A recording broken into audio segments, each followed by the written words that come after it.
This is the fourth note of the sixth unit on compounding interest. Specifically, this lesson we will be discussing present value. So just as a quick recap, we've learned about both simple interest and compound interest up until this point. So those have two different formulas. So simple interest, our formula is I equals PRT. I is our interest, P is our principal, R is our rate as a decimal, and T is our time in years. So I'm just going to make a couple notes here. So R is a decimal,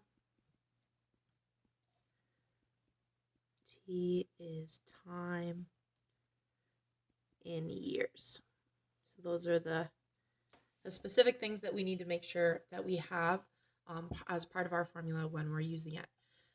You also learn about this triangle, which helps you find the equation for P, R, and T. Okay, so remember you just cover up the letter that you're trying to find. So if we were trying to find P, we would cover it up. And our formula would be I over R times T. Okay, and that works the same way for all of the other letters. You just cover them up, and what's left over is your formula. Okay, on the other hand, our compound interest formula was slightly more complicated. Our formula is A equals P times 1 plus I to the power of N. Okay, so there's a couple specific things here as well. So to find I, we needed to divide the interest, and that should already be in a decimal, by the number of compounding periods per year. So if it was semi-annually, we would be divided by 2. If it was monthly, we would be divided by 12, etc. And our N value is our years times our compounding period per year. So again, if it's 5 years monthly, it's 5 times 12. If it's 2 years, weekly, it's 52 times 2. Okay, so this first part describes how to find I. This second part tells you how to find N. So moving forward, it says another word for A equals amount is total, right? When we're talking about amount, we're talking about that total amount. Another word for P, which we've known as principal, is present value. Okay, so that might even make more sense to you than principal because it's what you currently have. So we have another formula here, but it's really not new. It's just the compound interest formula, which we know is A equals P, 1 plus I to the power of N, is just simply rearranged to solve for P. So that formula is going to be A over 1 plus R to the power of N. Okay?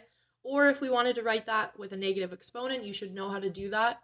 This is good review of your exponent laws. Remember, all we have to do is flip the fraction over, which means our variable will become negative. Okay, but it's the exact same formula. So let's use this formula for some examples here. So the first example is in terms of investments. So Ravi wants to invest enough money today to have $5,500 for college tuition in 2 years. If he invests his money at 6% per year compounded monthly, how much does he need to invest? So this is like a really good tool for you guys to use, right? Because likely a lot of you might choose to go to college or university. You may have to pay your way there, right? So it's good to know if you can invest some money and you can have some guaranteed return. Maybe you could even invest some money now so that in a couple of years you would have money to pay for that. So again, taking your highlighter is always good here. So we know that he wants to invest enough money today to have $5,500 in 2 years. Okay, he's going to invest his money at 6% compounded monthly, and we need to know how much does he have to invest. So what is the present value that he needs to invest so that he can get that $5,500 for college in 2 years.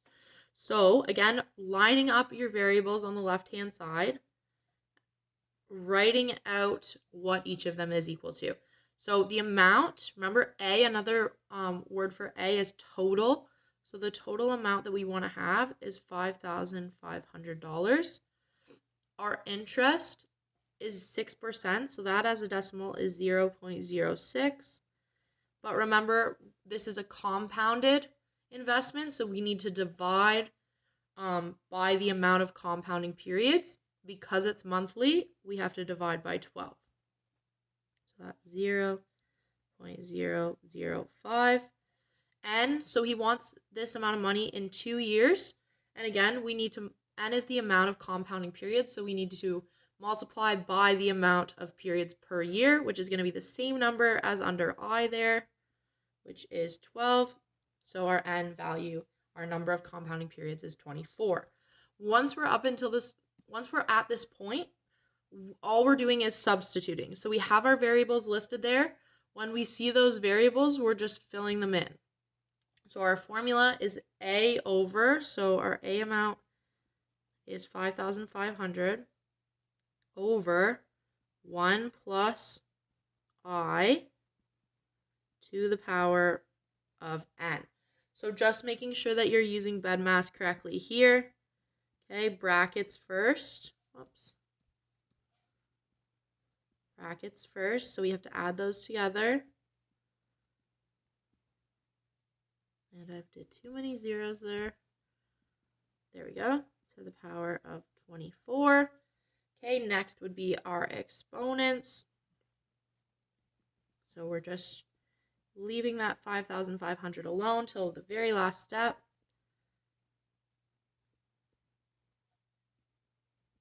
Divide those out.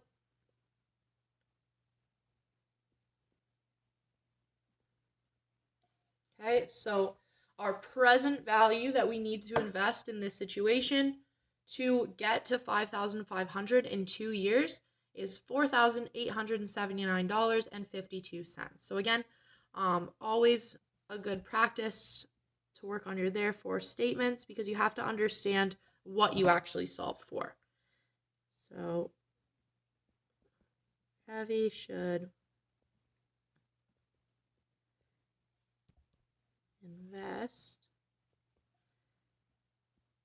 $4,879.52 to have enough for college in 2 years. Sorry, that's kind of small there, but you get the point. Okay, and obviously your statements can be a little bit different than mine. You just need to make sure that you're understanding where it's coming from. Okay, so another example of when we use this present value formula is when we're talking about loans. So say you want to borrow $2,000. Hopefully you won't have to take out a loan before college or university. And if you do take one out to go to college or university, likely you will use OSAP. So that works a little bit differently. So this, we're kind of thinking to the future, right? So say in the future you need some extra money to buy a house or buy a car, something like that. You may need to take out a loan. So suppose you want to just borrow $200. A creditor will add interest to the principal and then give you a loan for the full amount with that interest. Okay. You then make payments until the entire loan is paid off. Okay, so say Jamie took out a $3,000 loan due in 4 years.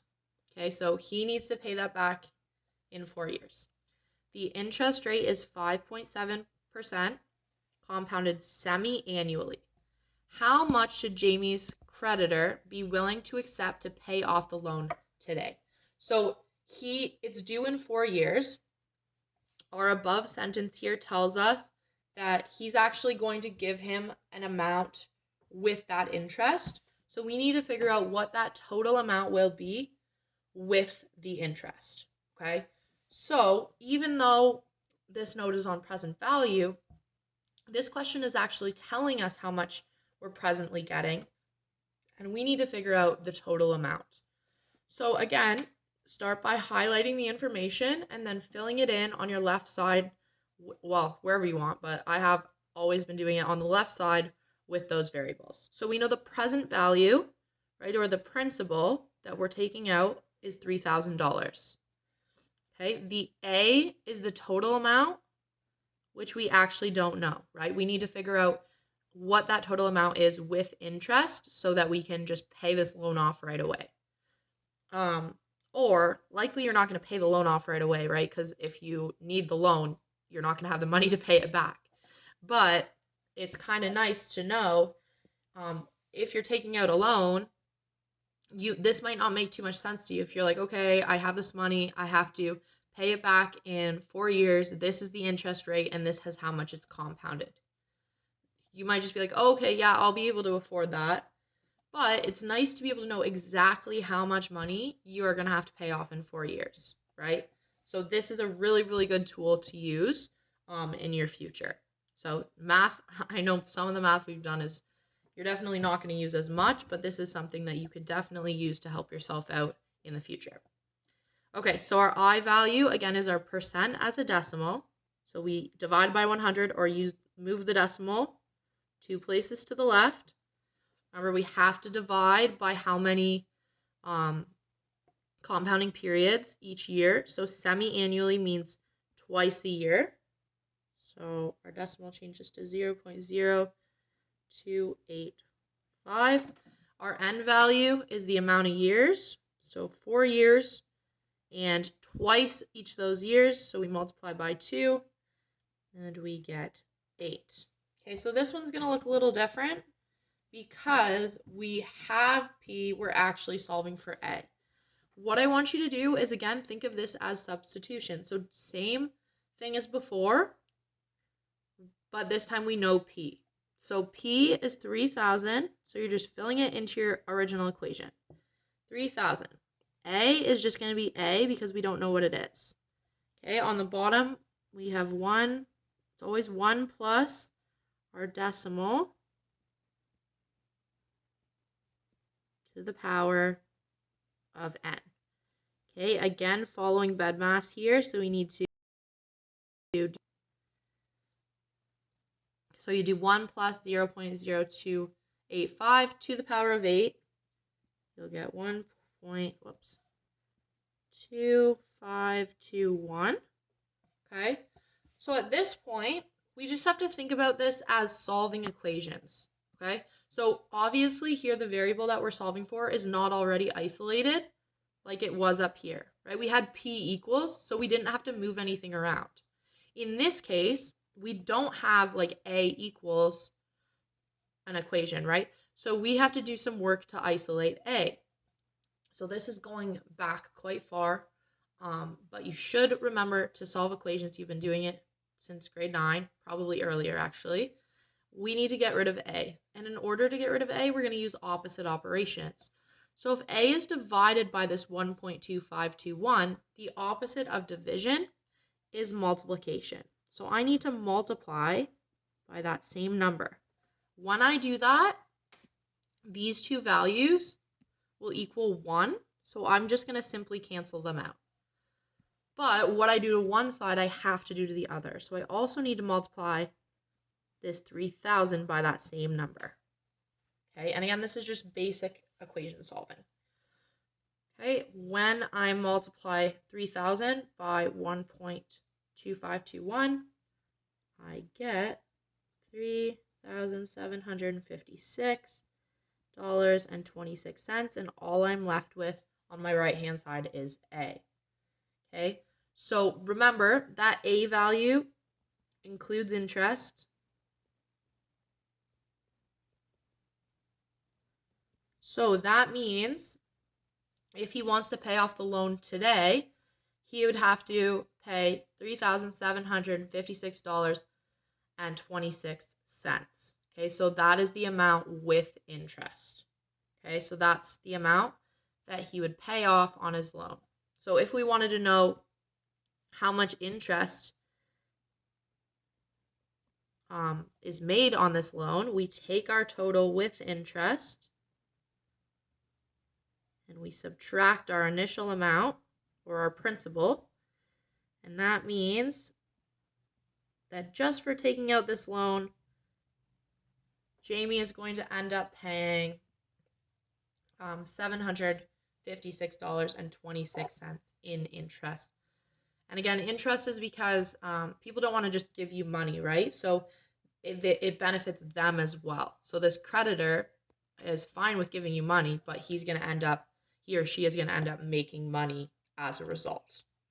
Okay, so this is the end of the note on present value. We just have one more in this unit.